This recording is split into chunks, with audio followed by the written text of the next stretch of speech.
Reciban todos un cordial saludo. En el día de hoy presentaremos la ponencia titulada El derecho tecnológico y el derecho a la intimidad, conflictos normativos en la legislación colombiana en tiempos de pandemia. Esta ponencia es presentada en el marco de la 7ª Semana Internacional de la Tecnología y la Innovación, por parte de los autores, la doctora Lisbeth Jaime, la doctora Ana María Carrascal Vergel y quien les habla, Martín Humberto Casadiego Santana, docentes de la Universidad Francisco de Paula Santander, Ocaña. Para desarrollar la investigación, nos trazamos un objetivo que es traducido en un problema jurídico. ¿Cuál es el problema que se establece dentro de la presente investigación? Los derechos humanos constituyen un límite real en la aplicación de las políticas de vigilancia estatal como garantía del derecho colectivo a la salubridad pública. Ese es el planteamiento de un problema jurídico que nosotros vamos a desarrollar a través de una metodología propuesta. Aplicando un método hermenéutico jurídico, la presente investigación tiene como objetivo principal describir los alcances jurídicos traducidos en los límites e interrelaciones normativas en las que deben convivir los derechos producto de las nuevas tecnologías y aquellos derechos taxativos que afrontan un riesgo de menoscabo jurídico, producto de la implementación y desarrollo de la tecnología. Para entender un poco la dinámica sobre la cual nosotros desarrollamos este proceso de investigación, es necesario entender cómo desde la Constituyente del 91 las normas obtienen un rango, lo que nosotros conocemos como principios del derecho.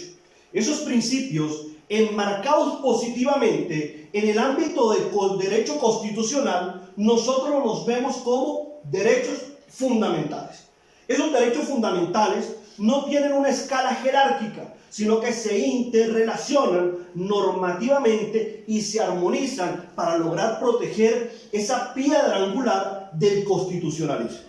Y esa piedra angular del constitucionalismo y de los estados sociales de derechos no es más que la dignidad humana. Para ello, en la presente investigación, nosotros nos focalizamos sobre 4 derechos fundamentales que contribuyen como pilares a la dignificación del individuo.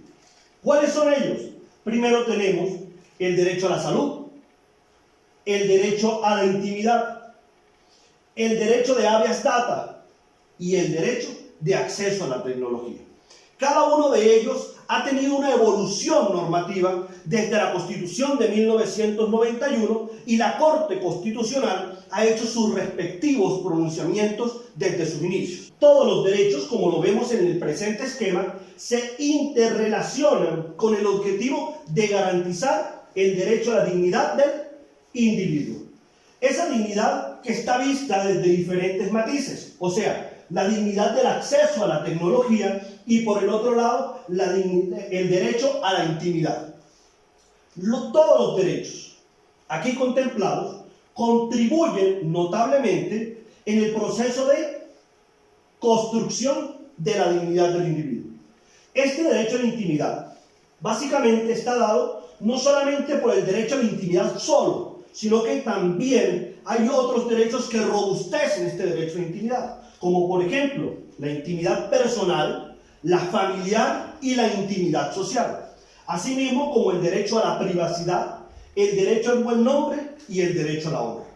Por el lado del derecho a las tecnologías, tenemos nosotros el acceso a las tecnologías, el acceso a Internet e inclusive los métodos de inteligencia artificial que robustecen nuestras prácticas.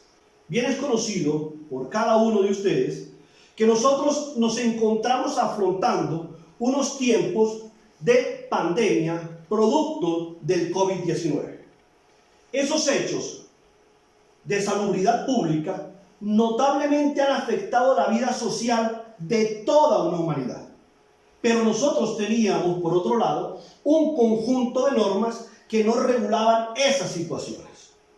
Por ello, es necesario que el ordenamiento jurídico se ajuste a efecto de regular normativamente las situaciones de contingencia producto de la pandemia del COVID-19 a través de derechos que evolucionan y otros que necesariamente son ajustados. Nosotros vamos a hablar de este derecho, del derecho de habeas data, tratamiento de datos en tiempos de COVID-19. Cuando nosotros hacemos referencia a los tratamientos de datos, desde el año 1992, la Corte Constitucional se ha pronunciado referente a los tratamientos de datos procesados por entidades bancarias. Pero en este caso, hoy, en pleno siglo XXI, año 2020, todas las entidades procesan datos. Pero ese procesamiento de datos en Colombia necesariamente tiene que estar ajustado a unos principios. Esos principios son el principio de transparencia, el principio de minimización y el principio de responsabilidad demostrada. Entonces, hoy vemos nosotros cómo las entidades básicamente se han encargado de recoger, recibir y almacenar lo que nosotros denominamos a través de la ley de habeas data como datos sensibles. ¿Cuáles son esos datos sensibles? Temperatura, enfermedades de base, personas con las que conviven. Ahora, ¿sabemos la finalidad real de esos datos? ¿Cuál es el procesamiento de esos datos? ¿Cuál es el tiempo sobre los cuales aquellas entidades que reciben los datos los van a almacenar y los van a tener a disposición? ¿Serán esos datos en realidad usados con otro fin? Frente a un Estado como el nuestro, en el caso colombiano, donde el proceso de confiabilidad en el Estado colombiano es de un 33%, acorde a los últimos estudios, lógicamente nosotros desconfiamos frente a los procesos de vigilancia estatal por los datos que les entregamos a diferentes entidades. Efectivamente, en Colombia existe una ley que se encarga de este procesamiento normativo de datos. ¿Cuál norma es? Es la ley 1581 del 2012, que fue creada para la protección de datos personales o conocida como Ley de Habeas Data. ¿Qué dice este artículo 10 de la ley 1581? Son los casos en los cuales no se necesita autorización. En tal sentido, el Gobierno Nacional expidió la resolución 666 del 2020, que es el Protocolo General de Bioseguridad para mitigar, controlar y realizar un adecuado manejo de la pandemia del coronavirus COVID-19. Y dentro de esta misma resolución, el artículo 3.1.10 de la resolución 666 del año 2020 promueve el uso de la app creada para la mitigación y control del COVID-19. Vemos nosotros, a través de este pequeño marco y repaso normativo, cómo encontramos nosotros una contraposición de normas, todas elevadas a rango constitucional. Por un lado, encontramos el derecho a la salubridad pública y el derecho a la salud de los individuos, y por el otro lado, encontramos nosotros el derecho de habeas data y el derecho a la intimidad. Entonces, nos encontramos en una especie de balanza. ¿A qué le damos prioridad? ¿A la aplicación de la garantía del derecho a la salud o frente al derecho a la intimidad y la protección de los datos personales?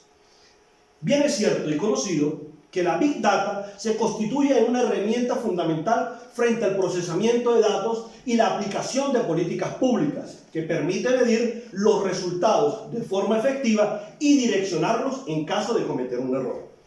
Pero el Estado colombiano básicamente ha dado muestras de desconfianza frente a diferentes hechos acontecidos a nivel nacional, como las famosas interceptaciones sin orden judicial. Esas políticas de vigilancia estatal a través de la injerencia del mal uso del derecho tecnológico podrían estar equilibrando la barrera o hacia el derecho a la salud o hacia la protección al derecho a la intimidad. Es necesario, en tal sentido, que se construyan unas reglas y unas normas claras que permitan que el Estado garantice un efectivo procesamiento de los datos.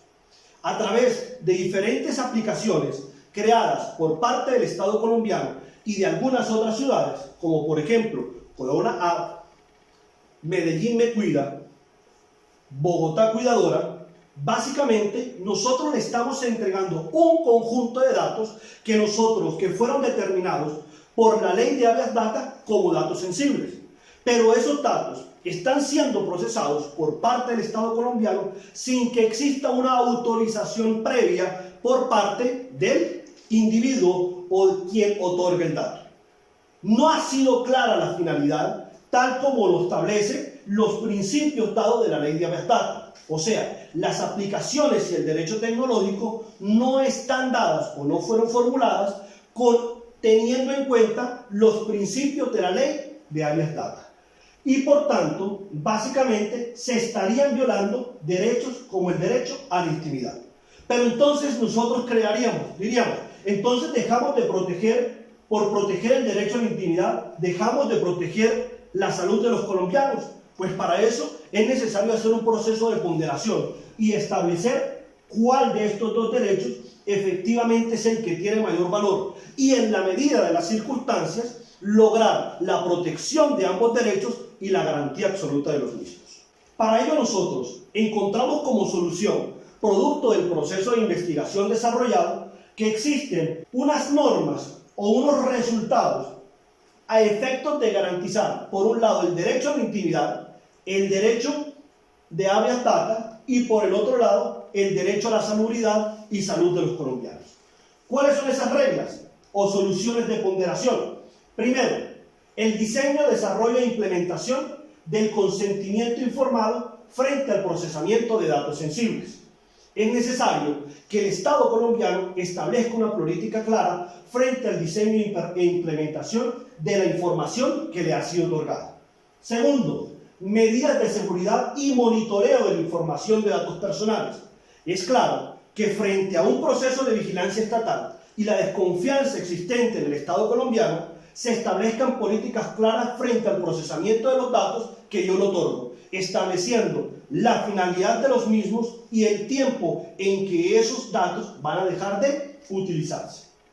Tercero, creación del protocolo de procesamiento de datos con el límite de tiempo. Como les decía, esos protocolos son fundamentales porque permiten a quien otorga el dato conocer por qué tiempo van a ser utilizados y que no en un mañana pueden ser empleados como una estrategia completamente diferente para la cual fue otorgado el dato. Cuarto, la cultura de la protección de los datos personales. En Colombia no existe cultura de protección de los datos personales. Constantemente hacemos uso de diferentes aplicaciones que hacen procesos de reconocimiento facial sin saber nosotros que esos datos pueden ser utilizados en el futuro para otro tipo de prácticas diferentes a las cuales nosotros otorgamos el conocimiento. Es necesario que el ciudadano conozca cuáles son los riesgos cuando se otorga un dato y el procesamiento que esos datos van a tener en un futuro. Y por último, es la evaluación de impacto de los datos personales.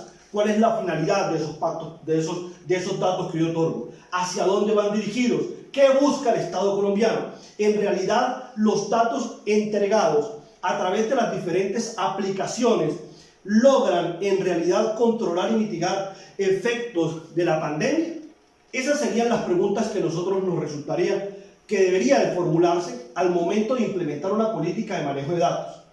Por un lado, entonces, tendríamos nosotros a ese derecho tecnológico logrando invadir nuestra esfera de intimidad y nosotros protegiendo ese jardín íntimo o esfera personalísima de nuestros derechos.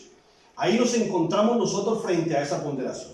Solamente si logramos acatar estas reglas, como resultado de la investigación, podríamos decir nosotros, en tal sentido, que se le puede garantizar el derecho a la intimidad, el derecho a los datos del individuo y a su vez la protección de la salubridad pública. Si no acatamos los principios establecidos en la ley de habeas data, en el derecho constitucional, generando unas pautas de cultura en el procesamiento de datos y generando y ampliando la confianza por parte del Estado frente al manejo de los datos y la vigilancia estatal, básicamente las medidas a implementar no serían efectivas. Esperamos que esta investigación haya sido de su agrado.